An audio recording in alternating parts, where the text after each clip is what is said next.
If you're a Pokemon fan, you know that one of the most difficult things you can do is catch a shiny Pokemon. They are incredibly rare and incredibly difficult to find. Or are they? No, but seriously, I've never caught a shiny Pokemon, but I see videos all over YouTube of people beating the game with only shiny Pokemon or filling the Pokedex with every shiny Pokemon there is. Isn't it supposed to take like hundreds of hours and thousands of encounters? I've never caught one, so I don't know. But in this video, I decided I wanted to find out how long does it actually take to catch a shiny Pokemon. So I sat down at my desk, went live, and I did not get up until I caught one. Okay, I got up a few times. It did take a while. It took a long time. And I did it so that you guys can see how long it actually takes to catch a shiny Pokemon. So, what is a shiny Pokemon? Essentially, a shiny Pokemon is nothing more than an alternate color palette of a Pokemon sprite or model. They were first introduced in Generation 2 and have been included in every generation of Pokemon games since, and have made appearances in the anime, I fill my Pokedex with shiny or alternate color Pokemon, the trading card game, and even in real Pokemon merchandise. If you grew up playing Pokemon Gold, Silver, or Crystal, you probably remember this guy. What you may not have realized at the time is that this red Gyarados is actually a shiny Gyarados. What makes shiny Pokemon so sought after is their rarity. Now, this particular shiny is guaranteed, as it's a part of the main storyline, but the odds of encountering a shiny Pokemon at random in the wild are 1 in 8,192. Just how rare is that? Well, in 2016, NASA opened applications for their astronaut program to anybody who would like to apply. In total, 18,300 people applied for the program, and 12 were selected for training. That's approximately 1 in every 1,525 applicants. Those applicants were over 5 times more likely to be selected to become an astronaut than you are for a random Pokemon encounter to be a shiny Pokemon. So yeah, they're pretty rare. But that's exactly what makes finding and catching a shiny Pokemon one of the most satisfying moments in all of gaming. Personally, I've never caught a shiny Pokemon, to my knowledge at least.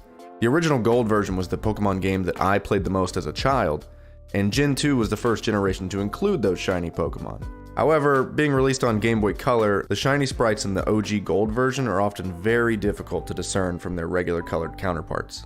In addition to that, in 2000, I had no clue shiny Pokemon were even a thing. So there is a chance that I encountered one in my childhood, thought nothing of it, and likely just killed it and moved on. Regardless, I wanted to be certain. I wanted to catch a shiny Pokemon for myself. I wasn't sure how long it would take, so I did some quick math and found that if you average 1 wild encounter every minute, it would take 136 hours to reach 8,192 encounters. So that's exactly what I set out to do. For this run, I decided to go with the Gen 4 release of Pokemon Heart Gold. It's the same core gameplay that I loved as a child, with improved graphics and colors that more accurately depict the Pokemon. And with one goal in mind, I booted up the game and started the hunt. Okay, here we go. The starters were my first 3 encounters, and the first chances to get a shiny. Of course I didn't get one, but at least the challenge was underway. I think we're gonna go Totodile. Alright, here's the other thing. Chat's gonna get to pick the names for all the Pokemon. So, chat. Alright. My plan was simple enough. Play through the game more or less exactly how someone would play through regularly, but I'd spend a lot more time in the grass grinding encounters. I would still level my Pokemon, catch new Pokemon, and take on all the gym leaders, but hopefully at some point along the way, I would find the elusive shiny Pokemon. I chose this method, as opposed to just walking in the grass indefinitely, for 2 reasons. 1, to not die of complete boredom, and 2, so that I could progress into regions that had cooler looking shiny Pokemon, and hopefully get one of those, instead of catching something like a Rattata or a Pidgey. And after about 100 encounters, I had my first gym badge, and it was right back to the hunt. Alright, now let's go grind some shinies. We made it through the Slowpoke well. The mysterious egg hatched. Totodile evolved into Croconaw, and we made our way through the Azalea Town gym. After 388 encounters, I had my second badge. My rival popped up immediately after, and after losing, he had one of the worst takes in all of Pokemon. You won only because my Pokemon were weak? Yeah, that's what Pokemon is. Next was the Ilex Forest, where I wrangled up a Farfetch'd, and Mareep evolved into Flaffy. Oh, shit, dog. At this point, I found a patch of grass that I figured would be a great spot for shinies. Not that it had better odds or anything, but this one patch of grass had Drowsies and Dittos. Two Pokemon whose shiny versions I just think look really cool. So I spent a little bit of time searching there before grabbing the third badge in Goldenrod, and that's when the entire run changed. This is like day 6, maybe day 7 of my shiny hunt, and I wanted to do the whole thing regular speed. I wanted to do it without any speed cheats, and it's just taken so long. So today, I think I'm going to bite the bullet and speed up the game a little bit. It's just taken too long.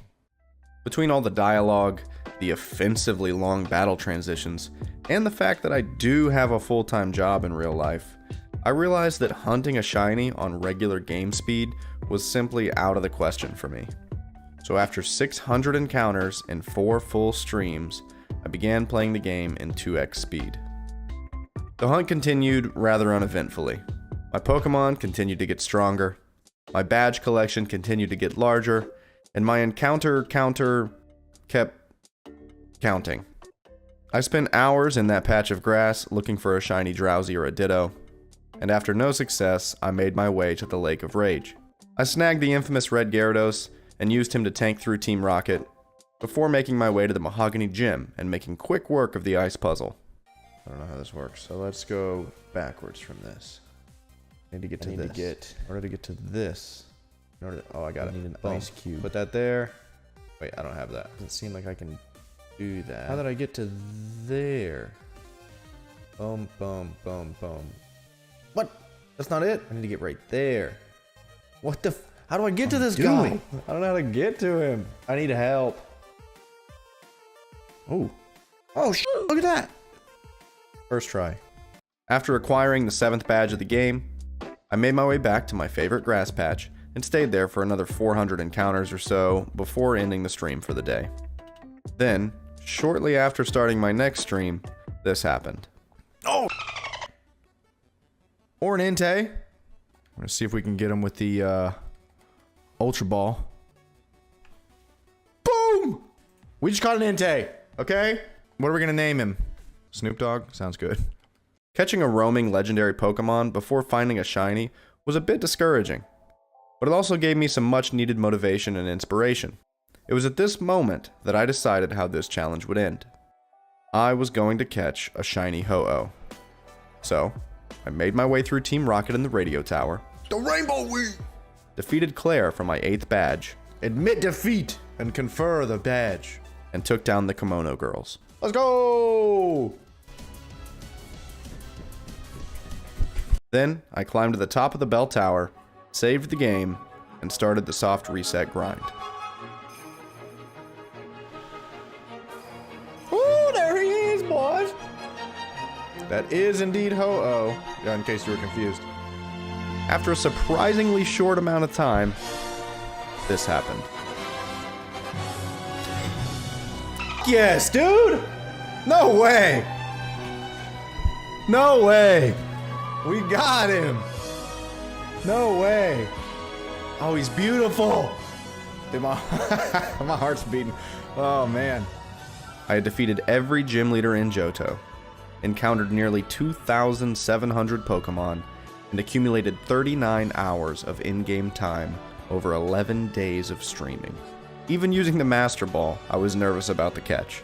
But of course, it worked, and the hunt was complete. I finally achieved one of the most satisfying moments in gaming. We did it! And caught my first shiny Pokemon. If you enjoyed this video, please leave a like and comment below. This is the first episode in a series I'm doing, so subscribe and turn on the bell if you'd like to be alerted when I publish my next episode.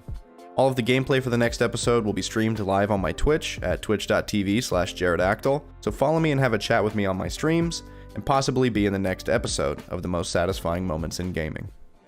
I'll leave you all with the Pokemon named by my chat during this challenge. Thanks for watching, and I'll see you next time.